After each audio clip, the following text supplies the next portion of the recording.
On this episode, we talk with Leah Fullenkamp. Leah's husband was killed in June 2018 by a distracted driver while driving his tractor. The recovery process has been rough, especially with and for the kids. Throughout the process, they would have a single fly visit them, just often enough to notice. This was no normal fly as it could be handed from person to person. The fly became a symbol of strength for the family, which ultimately led to In the Blink of a Fly being born. What started out as a Facebook page for Leah to share her struggles, successes, and to help prevent something like this happening to others, she has and now continues to speak at schools and businesses in the area. I hope you guys enjoy.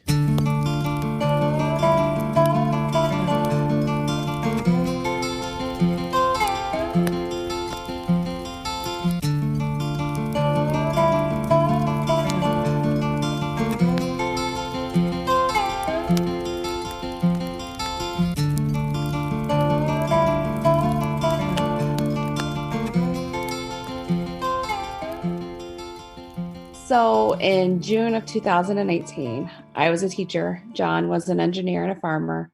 We had 4 kids, 3, 6, 9, and then 8 months.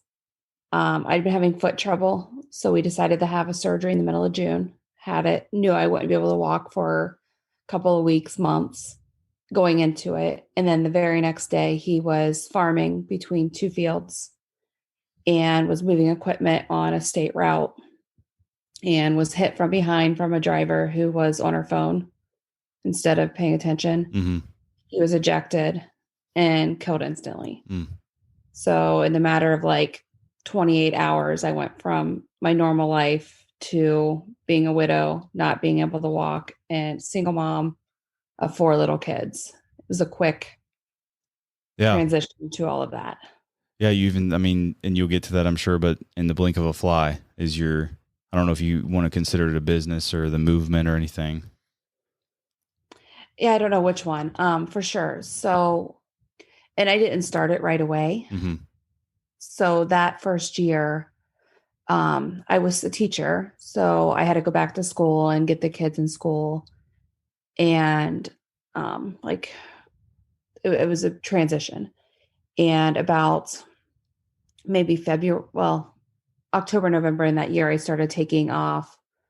I think it was every Tuesday or 1 day a week, because 5 days a week was a lot. I was special needs teacher during the day, mm-hmm.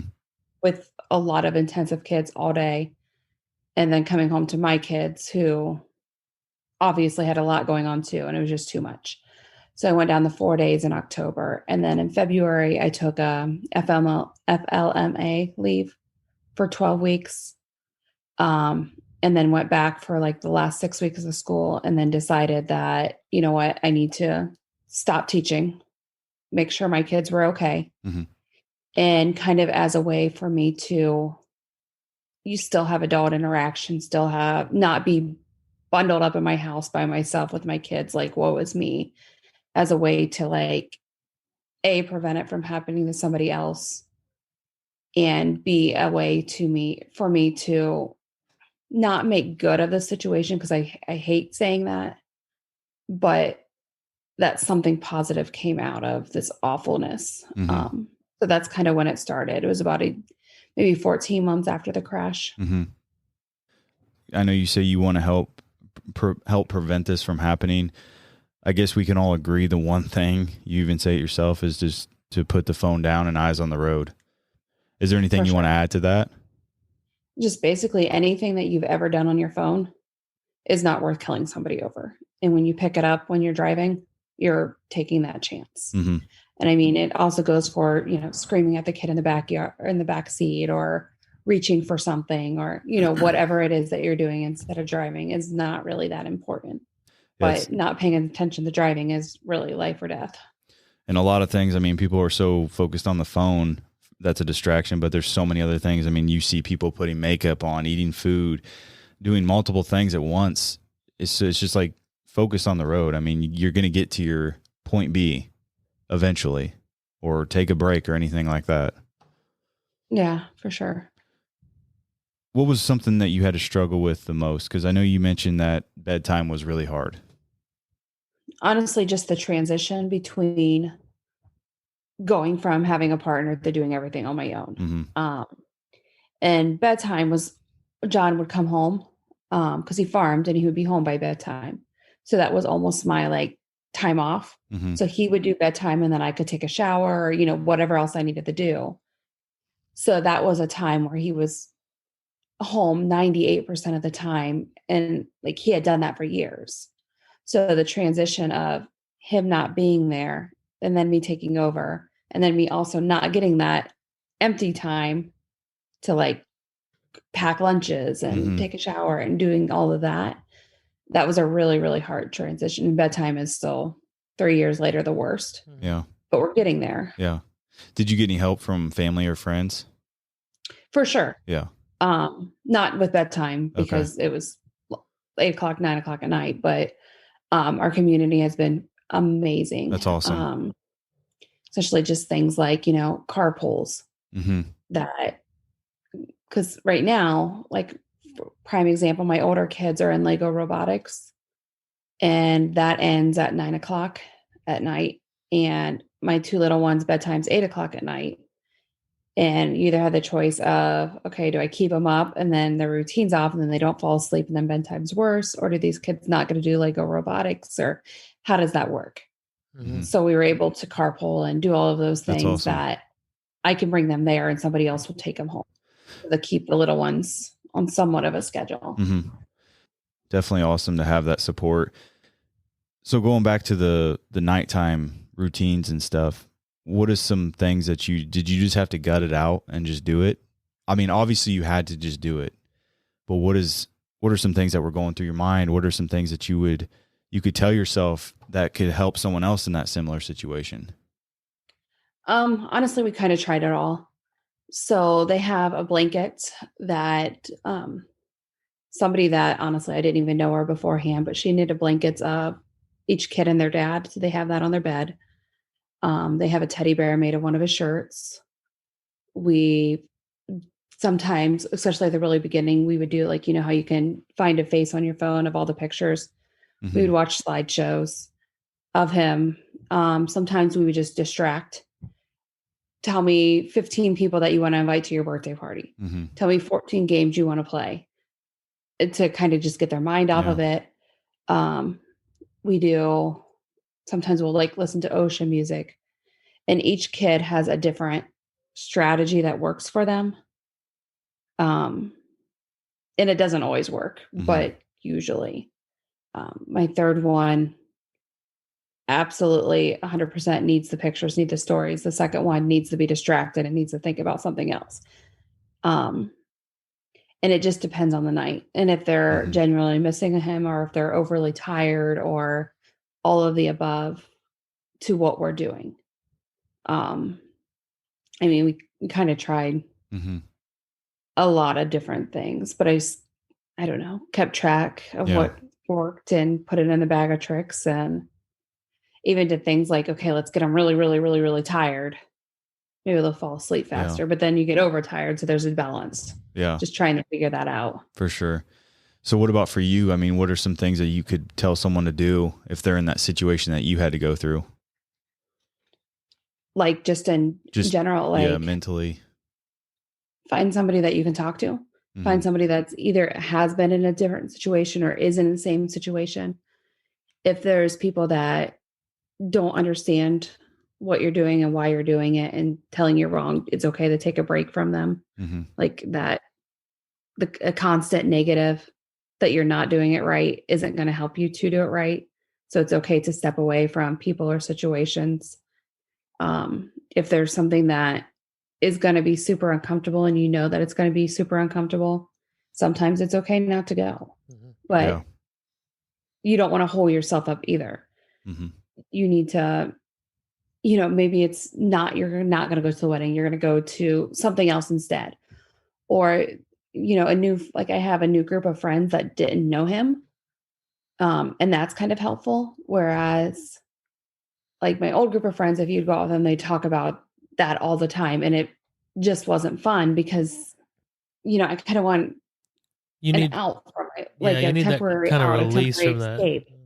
Yeah. That makes sense. Getting new people, getting, either people that have survived it, and even if you don't know them in real life, find them online.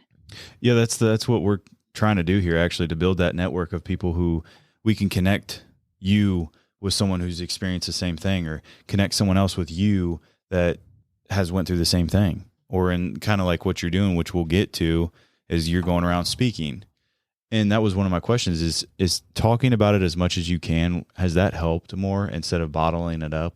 You guys didn't stop Um, talking about them. Because I've heard that a lot, is like, don't stop talking about that person. and we do. I mean, if you would come over and not know, you wouldn't know. Like we talk about his favorite food or when he said something, or, Yeah. like if you would just think that he was on a road trip or something. But yeah, I mean, it has. For me, it's mostly, if somebody can hear our story and see what the consequences of it are and will stop doing it or cut back on doing it, Mm-hmm. that somebody else might not be in this situation, that helps. Yeah. And I mean, that's one of those things that you never really know if it does or not, because you don't know if the crash that never happens, you Yeah. can't hear about it, or you don't, like, that's not a thing. But I can hope and cross my fingers and think and all of those that, okay, Yeah, if you're paying more attention, then maybe something didn't happen. you're taking a really reactive situation that you went through and changing it into a proactive kind of prevention thing. That's really awesome. Trying, Yeah. hopefully. Yeah. I mean, the more people hear your story, people have to live through your example. I've noticed that with all my stories, is if I feel myself starting to get down or feel sorry for myself, I'll start reminding myself of these stories and be like, they went through this, and it'll honestly start making me second think of the choices that I make. And Mhm. I'll spread that to other people. And I've already seen what this has done and can do. Good. What is some things? So this would be going towards surrounding people, because you have the people that are coming to you. I'm so sorry. I'm so sorry. I can't believe this happened. That sucks and everything. What are the things that you really got sick of hearing? Because I know you had them. I know people have them, but like I said, this is for people outside of, they don't know what to say. So this could help someone. Hey, this is what you could say instead. The thing, like, it always happens for a reason. Oh, It's a really hard pill to swallow. mm-hmm. Just because, what's the reason? I'm home now by myself with all of these kids who are growing up with their dad. What reason do you have? That, and he's in a better place. That's a hard one for the kids, because, okay, sure, fine. I get your sentiment. Mm-hmm. But then these kids start thinking that there's something wrong with them because they weren't good enough. Everybody else's dad got to stay, Mm-hmm. but their dad, it wasn't so good here, so he's going to go somewhere better. I get the sentiment, but it's different when you're in this spot. So I've never heard that before. Really? Yeah, like that's something I say, to be honest with you. Does that make my reasoning make sense? It does. And I'm probably not going to ever say that again now, because now that you put it that way, it's helping me. It does make sense. I mean, I'm sure that sucks to hear. Yeah, they're in a better place. They may be, but they're not here because I want them here. And yes, our selfish selves want them here, especially your husband, spouse, or anything. We get it that someone who's a little bit older, we know there's a life cycle. We know we're all going to die. So Right. It kind of is a little bit easier when someone that's 80 plus years old passes. Like, we understand that. But when something doesn't feel like it's completed, that I can understand where that would get frustrating to hear. Yeah. I mean, honestly, like, the people that say, I'm sorry this happened, this sucks, that's the best, Mhm. because they're right. It does suck. I've heard They that before. acknowledge that they acknowledge that it's not a great thing. Yeah, so hearing just that it sucks basically is, yeah, you know that, but to hear someone try to say what they can to comfort you probably is just like, it's almost too much, I bet. And it seems fake. And it sucks on our part because you don't know what to say. Like, you want to help. People want to help. I'm always want to help. Like, I wish I could bring that person back for you, but you never know what to say. Right.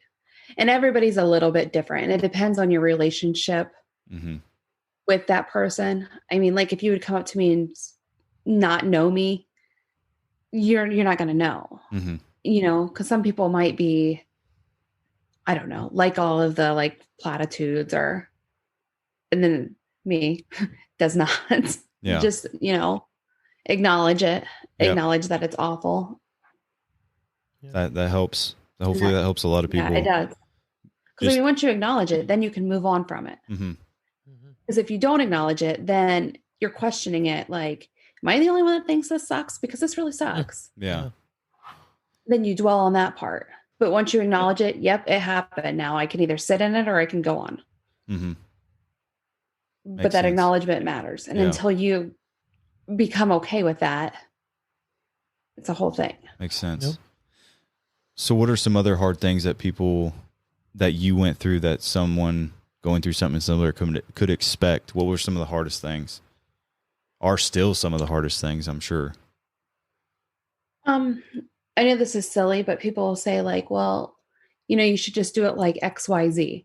If it were me, I would do this. And you probably think that you would. And if you would have asked me, I probably would have said, yeah, that's logical. That makes sense. But you only see 10% of the story. You don't understand the other 90% of what's happening, of why they're doing it that way. Mm-hmm. Like for sure, I would love to put the kids in bed and just go and drive and get them myself, other than if they wake up and freak out and I go to jail for leaving my 4-year-old home alone, you know. But you're only seeing parts of the story. So when somebody's saying that you should just, or I would, or take it with a grain of salt, they mean nothing by it, but you're the one that has to be okay. Mm-hmm. And I mean, if they get super, super critical, if you wouldn't take advice from them, don't let them judge your life or let their judgments deter your healing. Is there a time that you just had to kind of have the conversation with someone like, I don't need that. I don't need to hear that. This is what I need you to do, or this is what I need you to say. For sure. And some people will listen and some people don't. Mm-hmm. And if they don't, your survival is more important. Yep, for sure. Maybe it'll be better in a year, maybe it'll be better in 5 years or 10 years, and you can go back. But if you're not okay and your kids aren't okay and the people in the nuclear center aren't okay, you don't get that time back. Because, you can't, if your kids aren't okay, that friendship doesn't really matter. If you have a strong friendship and your kids are not okay, like it's not good. Mm-hmm. Focus on what matters, and people can help support you. But if they make it harder, it's okay to add some distance. Yeah. And the people that can support you, that are doing really well, bring them in. Your group changes. Yep. Mm-hmm. And if you would look at I don't even want to say peer group, but if you'd look at like the top 20 people that I rely on the most now versus 4 years ago before the crash, I don't know that there's any similarities. Maybe like 1 or 2 or 3 people out of the top 20, but people come in your life for a reason and for a season and all of that. And if they're there and they're helping you, and even just giving you strength or making you laugh, or, whatever it is that you're needing, bring them back in. Mm-hmm. Your job when you have trauma like this is to heal, is to do what you can to be okay. And that means removing situations, adding people, adding situations. It's not going to look the same because that old life is gone. You need to make it your new life the best that you can. Yeah. We spoke with another widow a couple weeks ago, or whatever it was. He was talking about he had to reinvent himself. For sure. So that seems like that's the thing to do, or that you're going to have to do, is reinvent yourself. Your whole life, basically, your routines, everything. Mm-hmm. And you found that out very quick. How is your oldest is probably 11 now? No, 12. Yeah. 12. Boy, yep. Girl? Girl. Okay. Has she stepped up? Has she felt like she needed to step up and take on the roles of kind of helping with the other kids?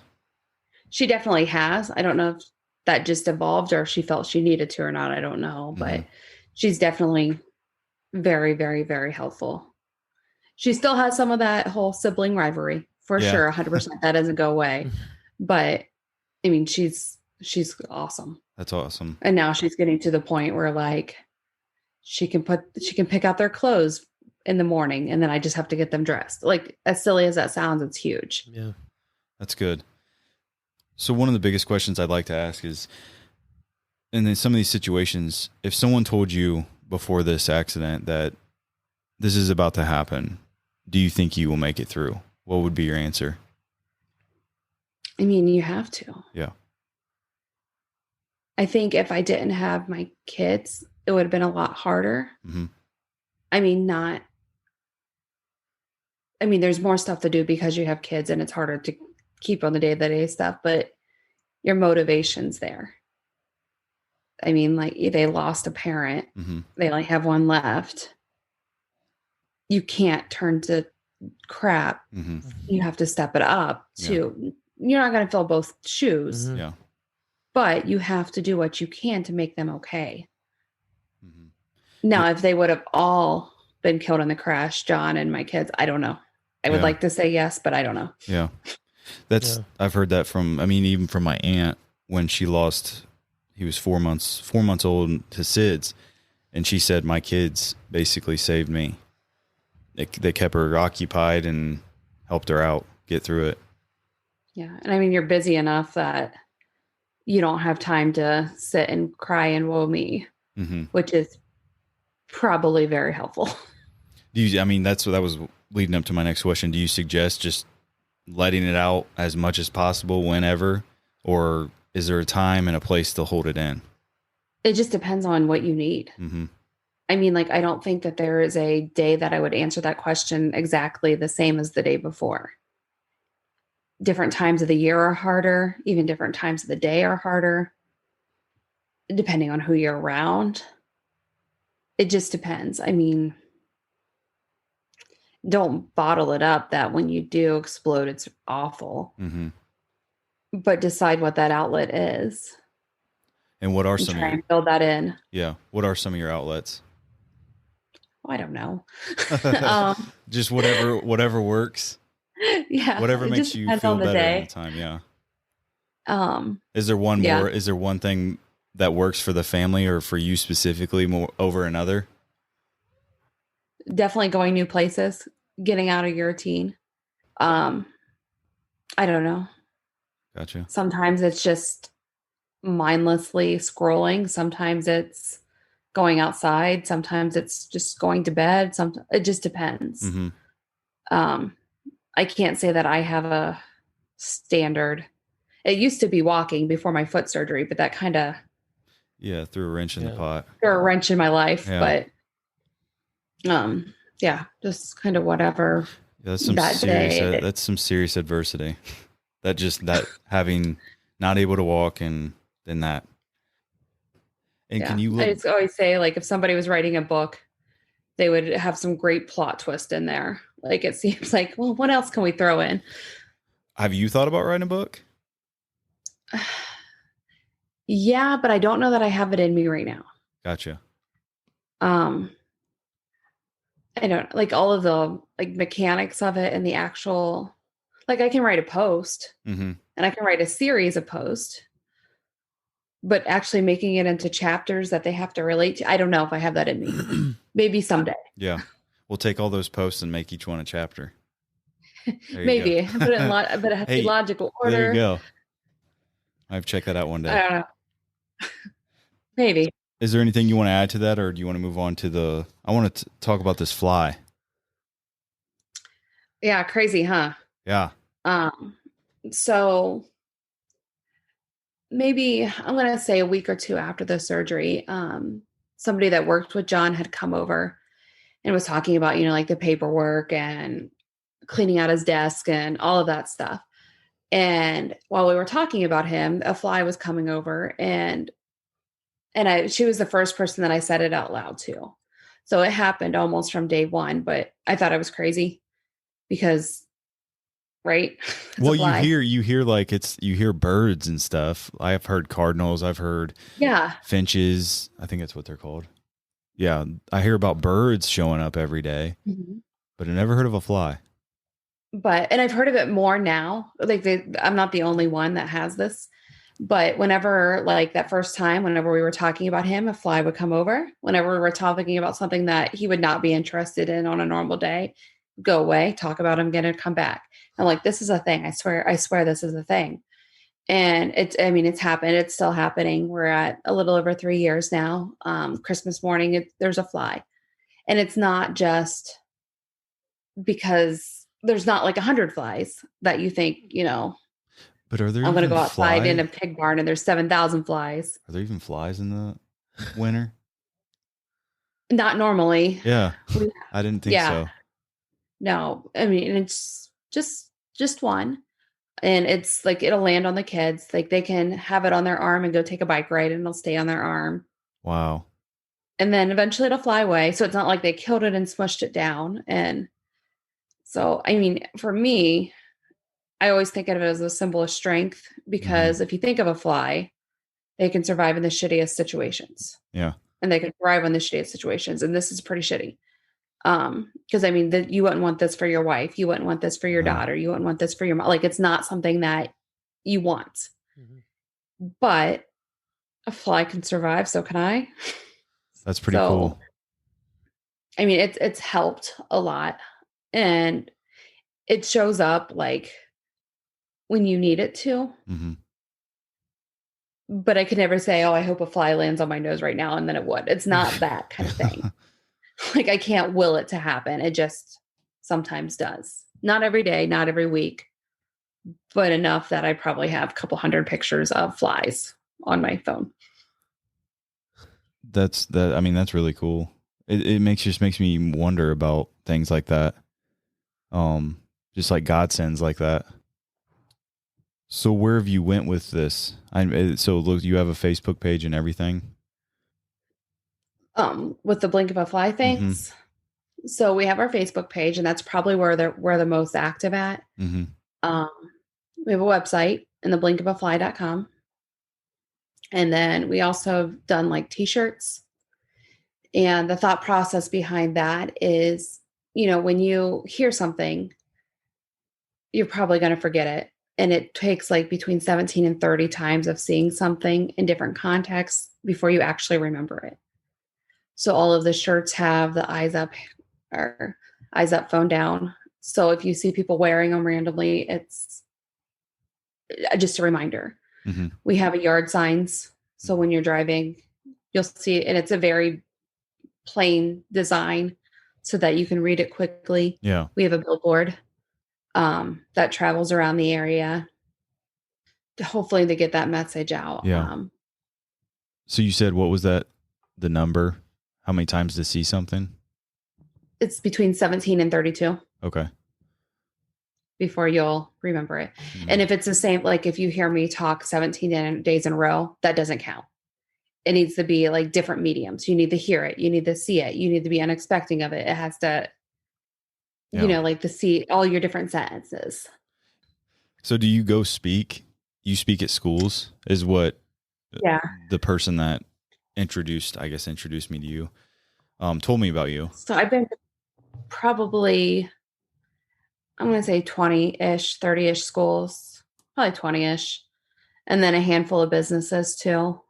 And is your main focus just the whole eyes up, phone down?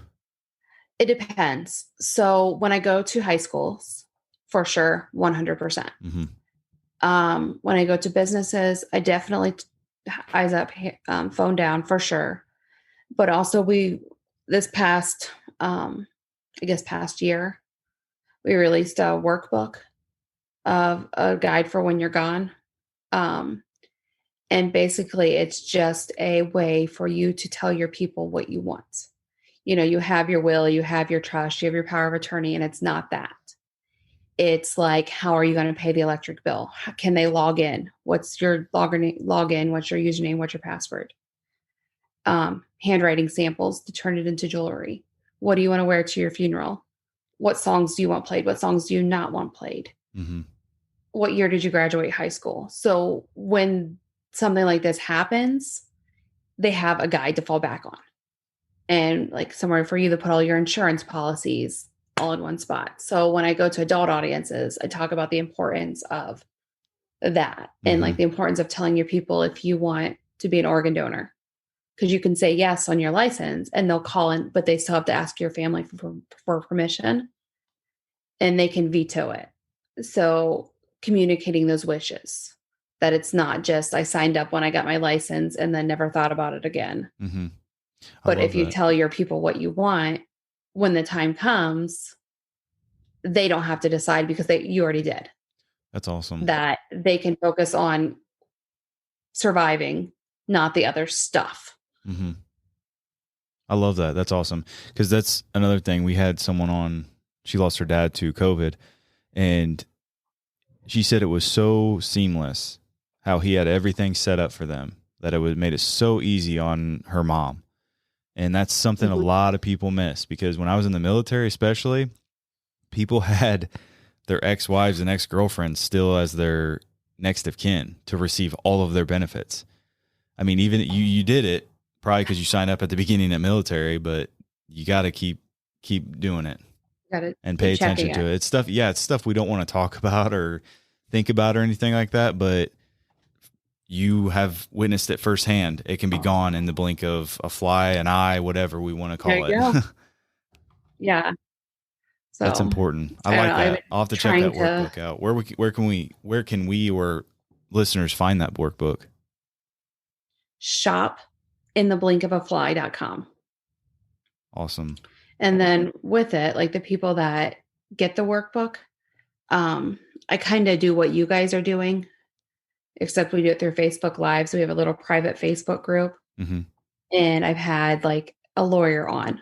I've had somebody who like does tombstones, about the importance of not letting your kids fight it out. What do you want? We've had a professional organizer come of how to have your papers and all of that stuff. So kind of just hey, here's some things that you might want to think about. And it's in a manner that like you get the information, but you don't have to go and like be pressured into a sale. Yeah. You know what I mean? Like you get the background information. Yeah. But and then you can go to whoever you decide to get the thing set up. I like all that. I love that it's one of those things where we should always be hoping for the best in life, but preparing for the worst.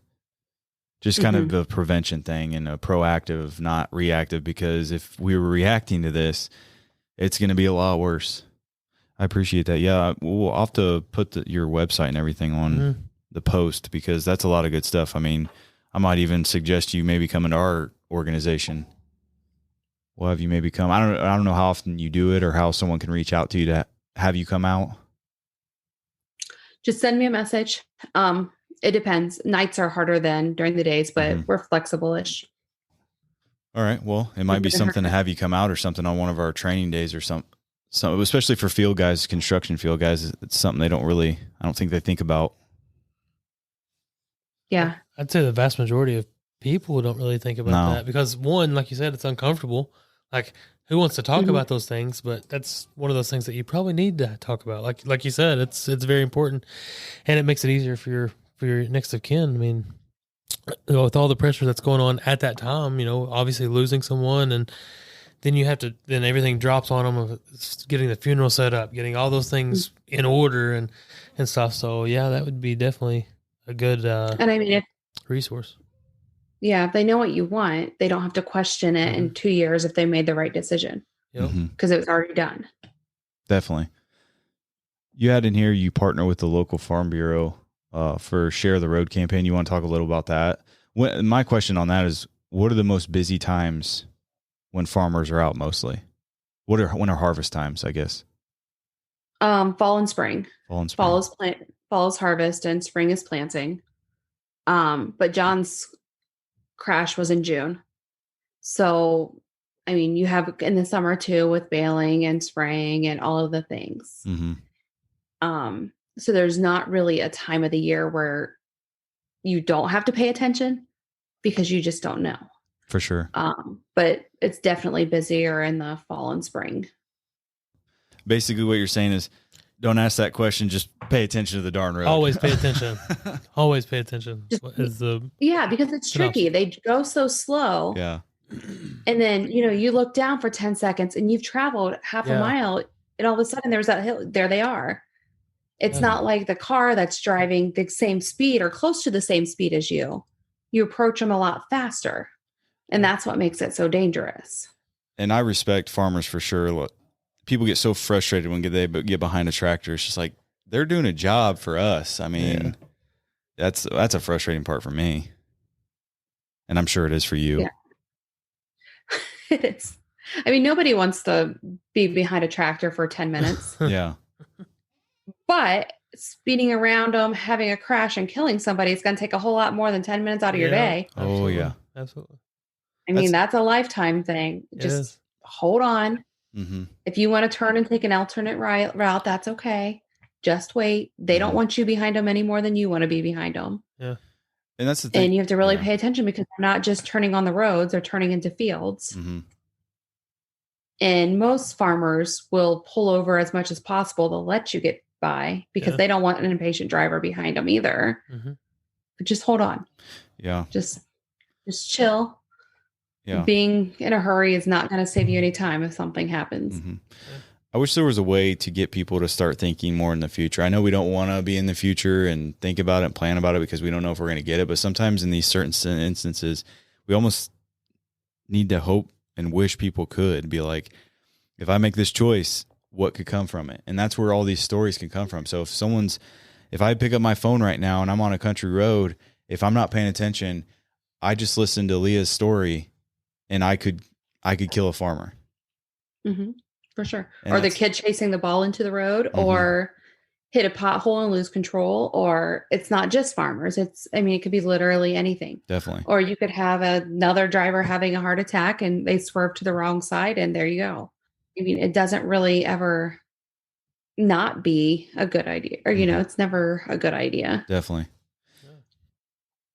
What is the best advice that you could give someone that's going through something similar right now?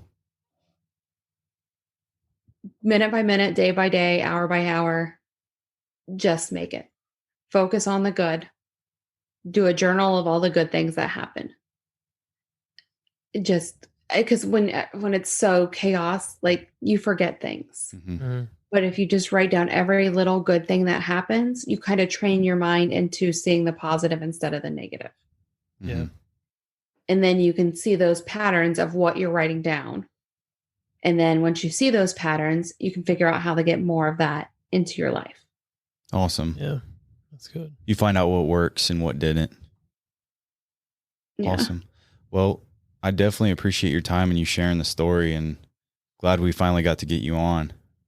I commend you on your strength and getting through. I mean, I don't want to say you've gotten through it, because I'm sure it'll probably never be over, but just getting, like you said, second by second, minute by minute, getting stronger every second I commend you on that. And just having that mindset. And so hopefully people can hear your story and hear that and help them get through something similar. Even if it's losing a family member, regardless of how it is, you provided a lot of stuff that could help a lot of people. And just, you helped me. Just, I'm not gonna say that anymore. Is they're in a better place. I feel terrible now. It's one of those things, like, you think it's a super nice thing because, sure, great, but it's bad. Mm-hmm. I don't know where you're at in your faith, but yes, to them, they probably would much rather be in heaven where they're at now than down here. But our selfish selves down here are like, no, this isn't fair. This is not how it was supposed to end. And then looking at it from a kid's perspective, I mean, like you said, what better place is it than to be with me, Dad? You know what I mean? Mm-hmm. Like, they don't understand that, which I think sometimes they probably do, but they still look at it as like it's hanging out with me would be the best place. I don't know why you're saying somewhere else is better. So I lied. Yeah. I do have one more question. Sorry to interrupt. I'm curious with this. Have you taught? It was a girl. You said a teenager, the distracted driver? No, it's a lady who's a grandma in her early 50s. Wow. Did you ever talk to her? Have you talked to her this day? No, not really. So At sentencing, we did the victim's impact statement, and that was it. So, do you want to share your feelings towards that? her role in my life is over. Mm-hmm. As quick as it was and as impactful as it was, I don't dwell on her because she doesn't matter. Yeah. And that doesn't sound kind or anything, but I mean, what is she going to say that's going to make my life different or better? Yeah. Absolutely nothing. And if I sit here and wait on whatever it is I think that she owes me and she has no desire to do it, that's not going to help me either. So her role in my life is over, and you got to move on. Yeah. Like, that makes sense. I mean, you can't do anything. She can't do anything. What's done is done. And and like I said, I commend you on that. Like, just not sitting in this moment more than you should is awesome. It's hard. Yeah. It's not like I decided this and moved on. Yeah. But I just have to remind myself, you know, I'm not going to give her anything else. Mm-hmm. I can't let her take more. Yeah. Her role in my life is over. But it seems like you definitely have your moments, and you probably still will for who knows how long.